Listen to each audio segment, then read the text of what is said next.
Hi there, you found us. Welcome to You're Doing Good. I'm BJ Krintzman, and I'm your host. And You're Doing Good is dedicated, every episode we devote to a different nonprofit, an organization that's doing good, an individual who's doing good. And tonight we have an organization that's doing good and an individual that's doing good.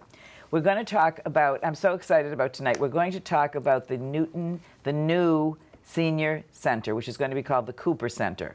And join me in welcoming Mignonne Murray.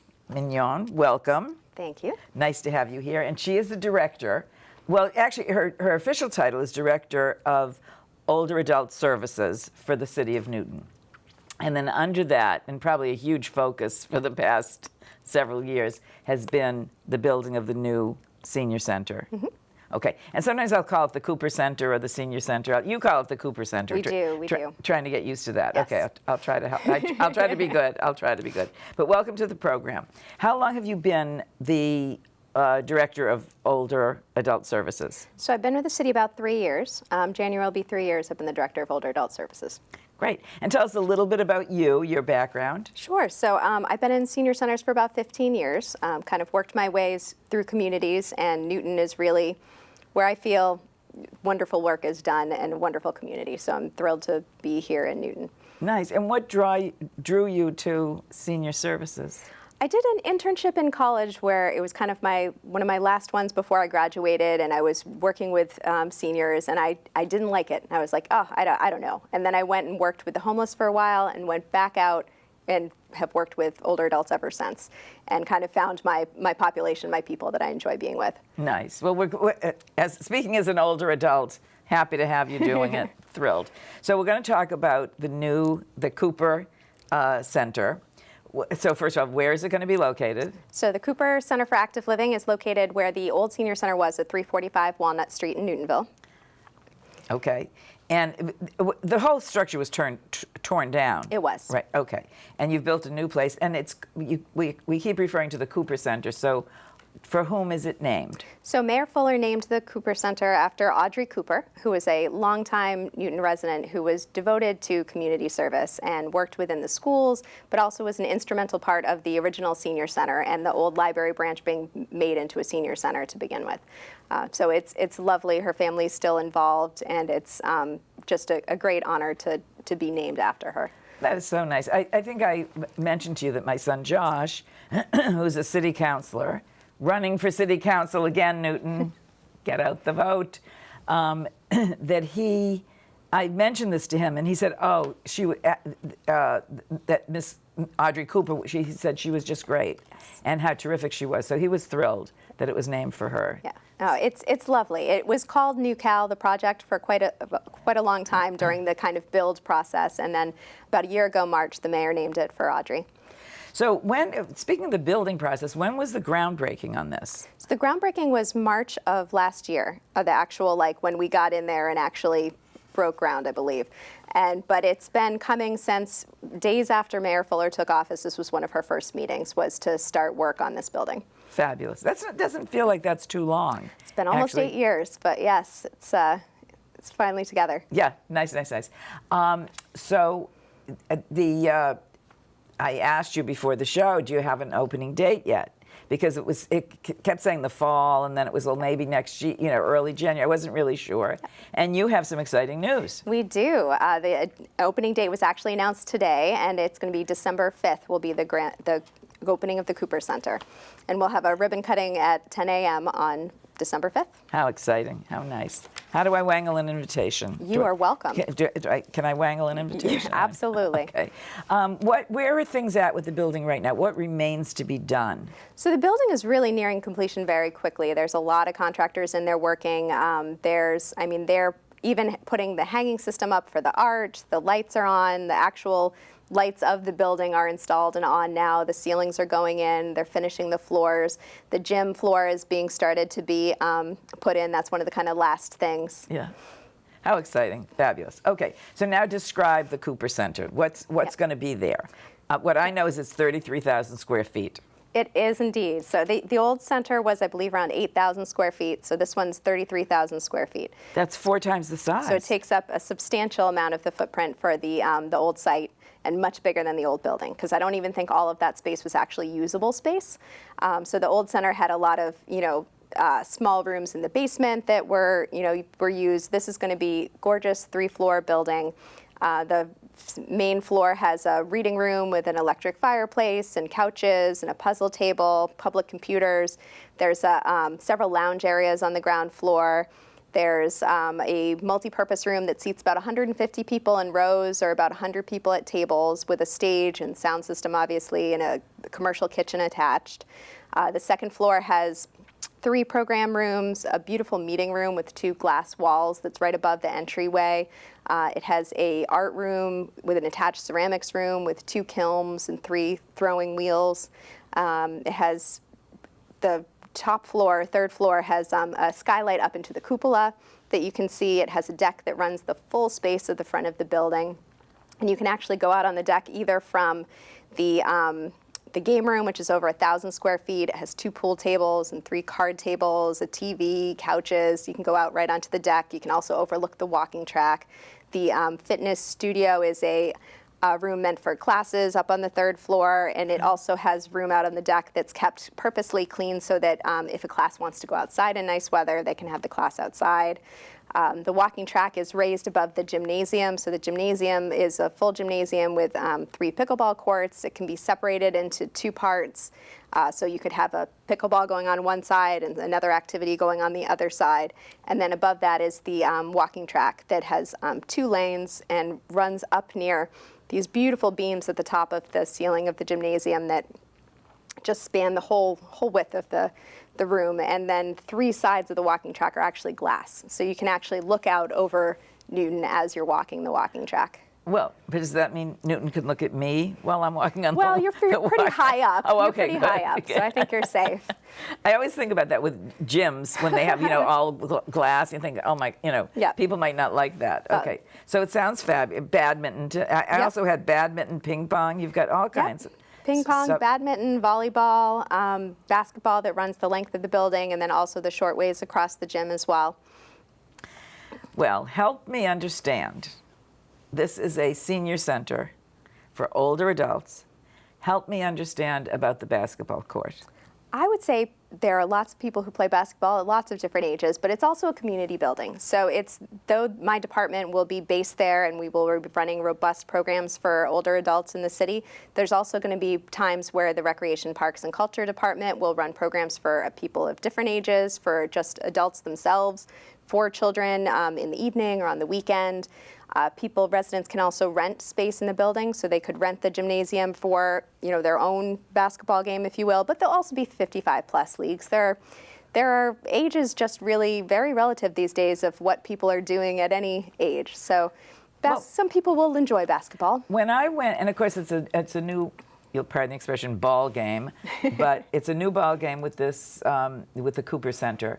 But the times that I have gone to the senior center, the old one, and those were usually to get my parking sticker, or I went once, she was repairing jewelry. Someone had a session where she was repairing jewelry, so I was trying to see if she could help repair my jewelry. It was women, it was older women who were there. Are you anticipating that older women will play basketball? They could if they wanted to, but there's, about senior centers on the whole across the state, it's usually about 3/4 women and 1/4 men, usually just in general. But quite honestly, we live longer than men do. Right. So it's not unusual to see more women as center. But it's good though to have that alternative activity that maybe will bring in more gentlemen who will want to play. But I think we'll see people of all ages enjoying that gym for a variety of things. A lot of our just because there's basketball nets there, there'll be so many other things happening there. There's a lot of our fitness classes, which are drop-in, are actually too large for the fitness room upstairs. They'll actually happen within the gymnasium itself. And it's called a senior living center, or what's it? No, What are you calling it? So Cooper Center for Active Living. For active living, and the Cooper Center for Active Living does not have the word senior in it. It does not. Okay, so this is you're seeing this more as a this is being envisioned more as a community.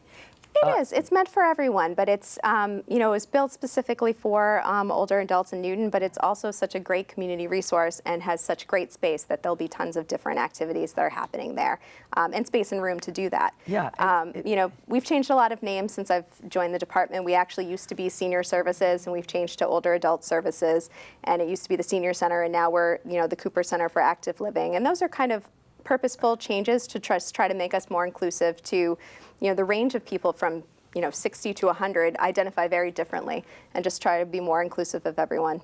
Now, while we're on the gymnasium aspect of it, I was surprised to read that there will be no treadmills, no recumbent bikes, no gym equipment, essentially. Tell me the thinking about that. Yeah, so there was a working group of residents and city staff that were part of the process for design, and they visited dozens of senior centers around the state, and they found that, you know, some of them had them, some of them didn't have them. The ones that did have them, about half of those had some reservations about them, whether liability or how they staffed them and things like that. So the decision was made before my time here that they decided not to put a fitness center in. You know, we've kind of purposely future planned that, you know, the fitness studio upstairs has some additional outlets and things in case we want to add something in the future. But for now, we're opening with the plan as it has been, to not have one to open. So it's not a place to go and work out, but it is a place to go to a fitness class. Yes. Is that right? Yes. And what is this, what kind of fitness classes? Yeah, so we already offer a great deal of fitness classes, but we're adding new instructors now since we'll have so much more space and room. We have things that range from Zumba. We've been demoing Pilates instructors, stretching instructors. We have dance classes. There'll be a variety of different things. Our programmers have been hard at work interviewing and demoing classes to make sure we have a great lineup for when we open. And am I going to be able to go online and sign up for class, or do you just walk in? How's this going to work? So most of our fitness classes are actually drop-in, and we do that purposefully. So they're $5 a class, but they're drop-in. So you don't have to sign up for a full session of 10 weeks, because we often find people have a doctor's appointment or travel arrangements, and we don't want to discourage people from participating. So most of them are drop-in. So there'll be a mechanism that you can pay probably for like a class card with a certain amount of classes on it, and then attend any of those $5 classes. And then we'll have other things that happen, smaller classes that happen kind of in that fitness studio upstairs that will be a session-based, you know, maybe it'll be a more intensive or smaller class. And that one you can, you know, sign up through our normal mechanisms of signing up. Right.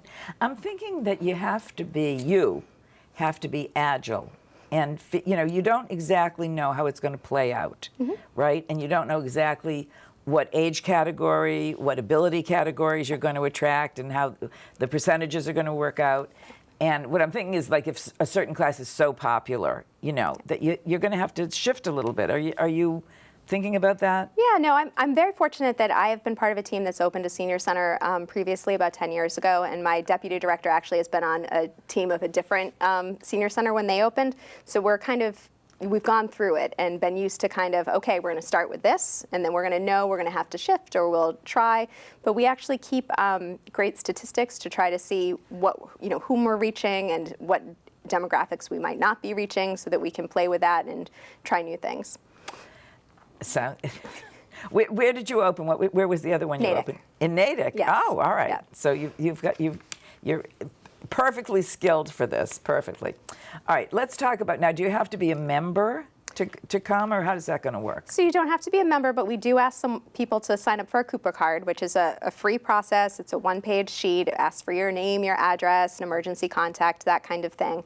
And that's because we do track all of our, you know, data, so that we know, you know, who's in the building. The state asks us to report in how many numbers we have of people and what age groups are participating and that kind of thing. So we ask people to do that, but we're signing people up now for Cooper cards, so you can get one with us at Brigham House, or we've been doing listening sessions and people can get them there. We did several farmers markets over the summer, signing people up. We did over 100 of them at Newtonville Days. We signed residents up. So, and you don't have to be a resident either. If you have a friend who lives in another town and they want to come and walk with you, we ask they get a Cooper card too, but they don't have to be a resident. So you don't have to be a Newton resident to use the Cooper Center? You don't. It's kind of like, it's a public building. It's like a library. Yeah. You know, we often all go to libraries in different communities, and we purposely want it that way as well, because I want Newton residents to be able to go to other senior centers and other communities that might offer things that we don't and be welcomed there as well. And what about security? Is there the Cooper card? Is that a scan? You So the door's unlocked, just like the library or city hall would be. So the doors will be unlocked during the day. But then there's opposite the front desk. There's kind of two doors that lead into the front desk. One from the back parking lot, one from from Walnut Street. Both lead into the front, and then opposite the front desk are two kind of kiosks with where the key tag scanners are. So you just scan your Cooper card, and then you would press if you were there for the walking track, or if you were there for lunch, you would scan what push what you're there for. Yep, but you don't. And you have to have a card to enter the building. You don't have to have a card to enter the building. It's a public building. You can come right in. We just ask that you do so that we can, track that participation. Right. Do you know what you're expecting? How many people you think are going to? I'm sure at the beginning there'll be a great hurrah about this and stuff. But what are you expecting? Yeah, no, the Newton Senior Center, even in its old location back on the same site years ago, was always a pretty busy place that did great programming. We anticipate hundreds of people coming through the door every day. The hours are going to be expansive. We're going to be open 7 days a week, so it'll be 7 a.m. to 8 p.m. Monday through Friday, 9 to 4 on Saturday, and 12 to 4 on Sunday. So if you wanted to come and use the walking track at 7:30 in the morning, the front door is going to be open. There'll be a staff there. You can come in and do that. So we anticipate it to be a very busy place and for us to be all very tired. I'm sure. I'm tired just hearing about all that's going on there. And what were the statistics of how many people used the current senior center? I don't know those off the top of my head. We have good participation for where we are currently, but the stats usually is that the first day, the way it was in Natick, for example, when we opened, and that was now 10 years ago, is we were 3 times as busy on day one than we ever were on our busiest day. Yeah, so you expect some drop off on that. All right, now you mentioned program rooms, and I want to ask you about the kind of programs. Yeah. You've got possibility of lectures, you've got fitness programs, we discussed a little bit, special events, programs. Tell me about that. Yeah, so we do concerts, we do lectures, some that are concerts, wait, you're going very fast here. I'm sorry, I'm a Tell fast me talker. about concerts, what that means. Yeah, so we currently do concerts of different types. We have, duos that come and play. We have piano players who come and play. We've been offering all of this as we've been in our temporary locations, but now we'll be able to be all in the same place. And what age group is that geared to? It varies greatly. We've been doing them at the library since we've been in our temporary locations, and we usually fill up the Drucker Auditorium for them. And it varies. There are some younger folks, but there are some folks who come because that's the one thing that their husband, who is now suffering from dementia, feels comfortable. So it's kind of one of those places that they can go and just be quiet, but enjoy the music and feel, have a good experience. So it varies greatly. And lectures, what kind of lectures are you anticipating? Book things or? Yeah, so we have book talks. We have people who come out and speak about accessible homes, about health-related topics, doctors who talk on various things, blood pressure clinics, history talks, and we're open to anything people are interested in hearing about. I've gone all spring and summer around and done kind of a listening tour around the city and just spoken to residents about what's happening with Cooper and then hearing people's ideas of what they're looking for. We've heard a lot of people interested in things like technology classes, financial classes, so we're looking at those. But a variety of different things. The lifelong learning topics, there'll be elder law lectures, many different things. Right. And what about AI? That has come up as well. That's certainly a topic people are interested in. Well, and it's to older people. It's so other, that you'd think that that's something you really want to demystify and have them understand. And there'll be a website. Oh, you know what, John? Let's put up the website for the older adult services, and we'll put on. There's another website we'll put on as we go along. And by the way, Newton, we're talking to Mignonne Murray, and she is the director of older adult services for Newton, the city of Newton. And the big focus of tonight's talk, anyway, has been the new Cooper Center. So that's what we're talking about. Well, because, depending on how you program music, depending on what your lectures are, really is going to determine what kind of audience you reach. So if you're doing, you know, I've lectured from time to time on elder law. You know, I would go into a senior place and I would talk about healthcare proxy, you know, why you should have that, or durable power of attorney and, you know, estate planning, that kind of thing. So that's going to determine who you get. And it sounds to me like you're, in some senses, open to whatever happens, open to everyone. But also the focus has to be on seniors, because you're replacing the senior center. Oh, absolutely. But there's, I think there's a wide range of activities, wants, and needs from someone who's 60 to someone who's 100. You know, we have a lot of people too who might be in their 60s or 70s themselves, and they're a caregiver for their, you know, their mother or father who are still living and still could be in the city, and sometimes both want to come to things. So, I mean, we want a diversity of different programs in different areas to try to attract as many people to us as possible. We'll do things like host blood drives. You know, we will be an election site if the city wants us to again, a polling place. So we try to do. That's a good idea. It gets people in. Yes. And then they say, oh, there's a pool table here. Yep. I didn't know that. Absolutely. You know, yeah. Yeah. No, we like to try to offer a lot of different things so that people walk through the door who wouldn't typically come into a senior center, because often once someone's there and experiences, you know, a program or comes in for a service or a volunteer opportunity, they then find something else that's interesting or learn something else, and then we're also there for them when they may have a need in the future for social services. And getting people in the door is critical, because as you age, you don't want to think of yourself as an older adult. Yes. But once you're there, and it demystifies it too, I think. Absolutely. Huh? Yeah. Yeah, no, I know 90-year-olds who say this is not the place, that I'm not going to a senior center, but often people come into us for a variety of different reasons. They may want to volunteer themselves and look for an opportunity, and they come in that way, and then they engage in other things and meet other people. And we really want to be a connection point for people. That's all that we do, is to try to stem off social isolation, which is so horrible. And we all just want people to be together. And it's so difficult to meet people and meet friends and have social gatherings when you don't have children in school, or when you're, when you're growing in your community and others may have moved away. So we want to create as many opportunities for people to connect as possible. And I keep seeing articles about how important socializing is. Yes. As you age, people become isolated, and it's not healthy, and it leads, I think, to a lesser lifespan. Yes. Unless you keep socializing. Cultural programs, special events, what have you got in mind for those? So again, our programmers are hard at work at it. I don't have their specific what they're planning yet. They've been spending the summer kind of taking all our current programming it into new spaces, and interviewing new instructors. So they're hard at work plugging all that away, but I don't have any off the top of my head for you today. Now, when you're talking about other people who are working, is everyone an employee of the City of Newton who works at the Cooper Center? No, so we have staff, and we've been hiring staff, but we also have people who offer programs who are paid instructors for us, who are not city staff but contractors, and we also have people who volunteer to offer programs.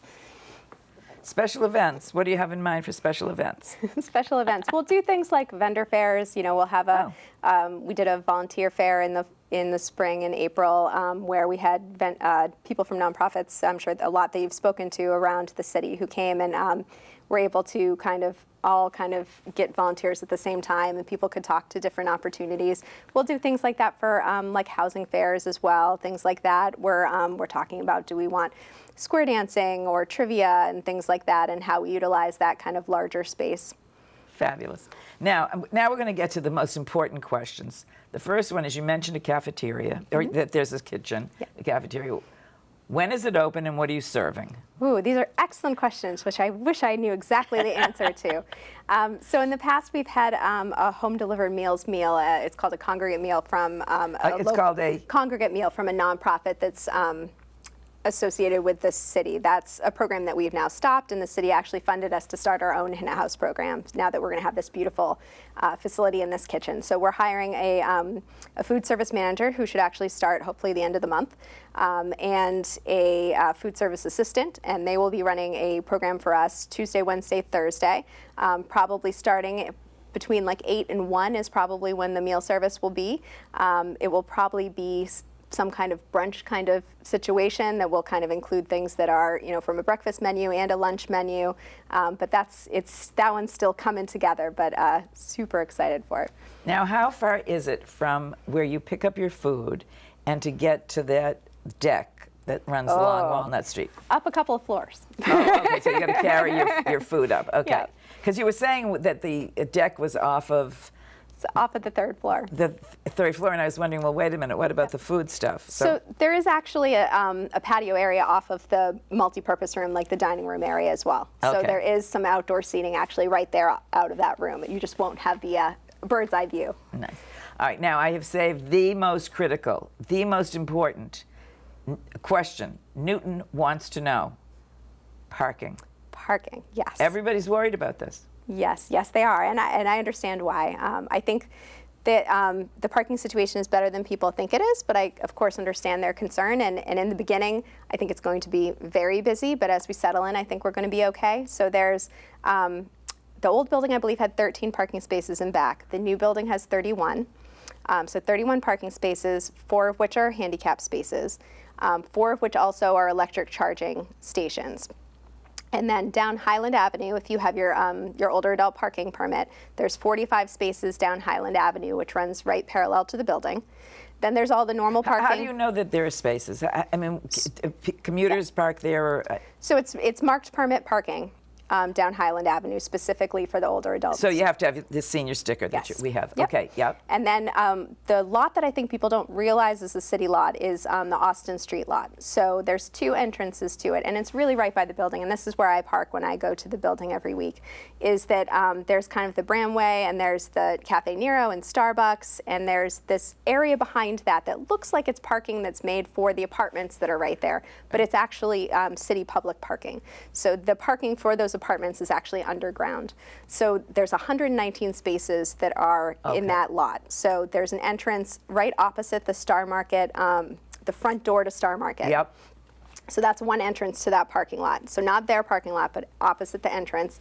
And then the other one is comes out onto Highland Avenue, right behind those businesses there. So that's, right now it's only about 20% used. Yeah, that's fair. You know, I thought when I read about this that it meant the Star Market lot, which is always full now. It's very full. Perfect. So there really are. So that you've mentioned, I don't know, 150 parking spaces. So between just those 3, so behind the building, Highland Ave, and Austin Street, there's 195 spaces there. Fabulous. Okay, great. Thank you. And you can also take public transportation. The Go-Go Newton little van is $2, I think. So Go-Go Newton uses Uber and Lyft, and it's $2 from anywhere in Newton to the Cooper Center. All right, and you know, we're running out of time. The volunteer opportunities. Yes. So we've been recruiting volunteers all summer and still are. We need people to facilitate programs, to do customer service, help us be tour guides. So anyone should really reach out. We would love to have more hands on deck. That's fabulous, and we'll get the website for that up on as well. Thank you so much. I cannot tell you, this is so exciting. You've worked so hard on this. Really appreciate what you're doing for the city. And I'm a lot of us are very excited about the new Cooper Center. Thank you for being with us, and we'll see you next time on You're Doing Good. You're doing good.